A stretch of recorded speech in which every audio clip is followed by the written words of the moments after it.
दोस्तों ये बात तब की है जब इंडिया का एक लेजेंड 2005 को स्विट्जरलैंड गए थे अपने टूर के लिए। 26 मई 2005 को जब स्विट्जरलैंड में लैंड किया और उनके वहां से वापस आने के बाद स्विट्जरलैंड के गवर्नमेंट ने उस लेजेंड के याद में, उस लेजेंड के सम्मान में 26 मई को साइंस डे डिक्लेयर कर दिया था। तो दोस्तों आप समझ ही चुके होंगे कि मैं किस लेजेंड के बारे में बात करने वाला हूँ। दोस्तों मैं हूँ विकास कोसरे। आज मैं इस वीडियो में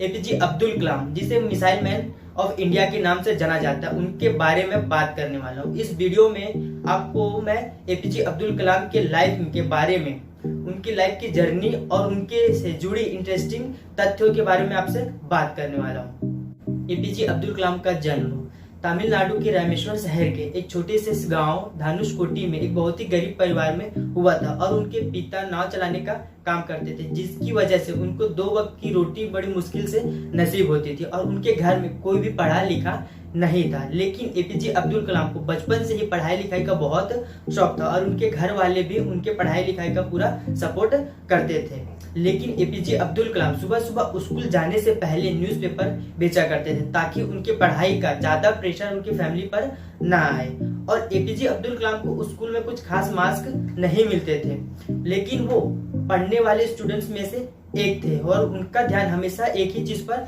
लगा रहता था कि हर रोज कुछ नया सीखा जाए। और एपीजे अब्दुल कलाम बचपन से ही इंडियन आर्मी के पायलट फाइटर बनना चाहते थे, इसीलिए उन्होंने स्कूल खत्म होने के बाद मद्रास इंस्टीट्यूट ऑफ टेक्नोलॉजी में एडमिशन लेते हैं। और ये बात तब की है जब APJ Abdul Kalam Madras institute of technology में पढ़ाई कर रहे थे। तब मद्रास इंस्टीट्यूट ऑफ टेक्नोलॉजी में वो एक क्लास सीनियर प्रोजेक्ट में काम कर रहे थे और प्रोजेक्ट के प्रोग्रेस को लेकर कॉलेज के डीन बहुत ही गुस्सा होते हैं और एपीजे अब्दुल कलाम से कहते हैं कि अगर 3 दिन के अंदर ये प्रोजेक्ट कंप्लीट नहीं हुआ तो मैं तुम्हारा स्कॉलरशिप कैंसिल कर दूंगा। और यह बात सुनकर एपीजे अब्दुल कलाम बहुत घबरा जाते हैं और वह दिन रात बैठकर घंटों घंटों पढ़ाई कर वो 3 दिन के अंदर उस प्रोजेक्ट को कंप्लीट कर देते हैं। फिर इसके बाद कॉलेज की जो डीन है वह एपीजे अब्दुल कलाम से बहुत ही खुश हो जाते हैं और एपीजे अब्दुल कलाम से कहते हैं कि मुझे पता था कि तुम में काबिलियत है कि तुम कर सकते हो, पर मैं यह देखना चाहता था कि तुम मुश्किल वक्त में भी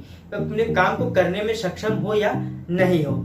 और कॉलेज खत्म होने के बाद APJ Abdul Kalam Indian army में पायलट फाइटर के लिए अप्लाई करते हैं, लेकिन उस वक्त सिर्फ 8 ही वैकेंसीज ओपन थी और बदकिस्मती से एपीजे अब्दुल कलाम का नंबर 9 होता है, जिसकी वजह से उसमें उनका सिलेक्शन नहीं हो पाता। और इसके बाद वो डीआरडीओ ज्वाइन कर लेते, जहां पर वह छोटे से बोर्ड ग्राफ्ट डिजाइन का काम करते थे और उन्हें उस काम से बिल्कुल भी मजा नहीं आता था। उस काम से बिल्कुल भी वो खुश नहीं थे क्योंकि उन्हें वहां कुछ भी नया सीखने को नहीं मिल रहा था। तब उनकी मुलाकात हमारे इसरो के फाउंडर विक्रम साराभाई से मुलाकात होती है और विक्रम साराभाई उनकी जज्बात और उनके हर रोज कुछ नए सीखने की चाह से बहुत खुश हो जाते हैं और इसके बाद डीआरडीओ से इसरो में उनका ट्रांसफर हो जाता है। और इसरो में एपीजे अब्दुल कलाम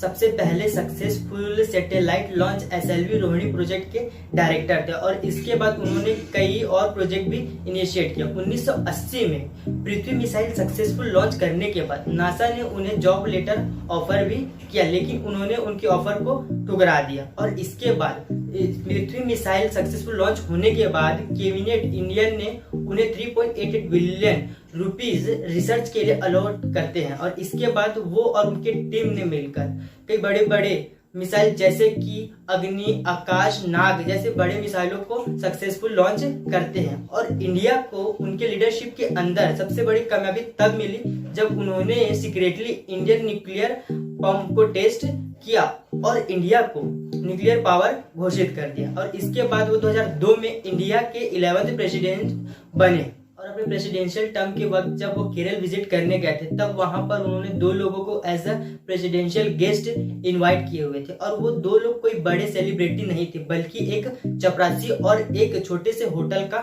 मालिक था, जिनसे उनकी दोस्ती ट्रेनरम में काम करते वक्त हुई थी। इसी तरीके से एक और किस्सा ये था कि 2005 में जब उनकी फैमिली राष्ट्रपति भवन में रहने के लिए आए थे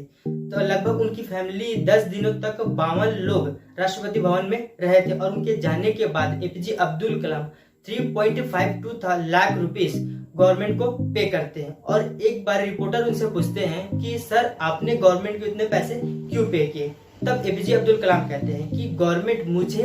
राष्ट्रपति भवन में रहने के पैसे देते हैं, ना कि मेरी फैमिली के लिए। और इसी खुददारी ने पूरी दुनिया को उनसे प्यार करने के लिए मजबूर कर दिया। एपीजे अब्दुल कलाम के पास कोई जायदाद नहीं था सिवाय उनके किताबों के, और उन्होंने अपने काम से मिसाइल मैन दुनिया के लिए मिसाल बन गए। दोस्तों, अगर ये स्टोरी बहुत अच्छी लगी हो तो लाइक शेयर सब्सक्राइब करना ना भूलें, और वीडियो को एंड तक देखने के लिए आपका तहे दिल से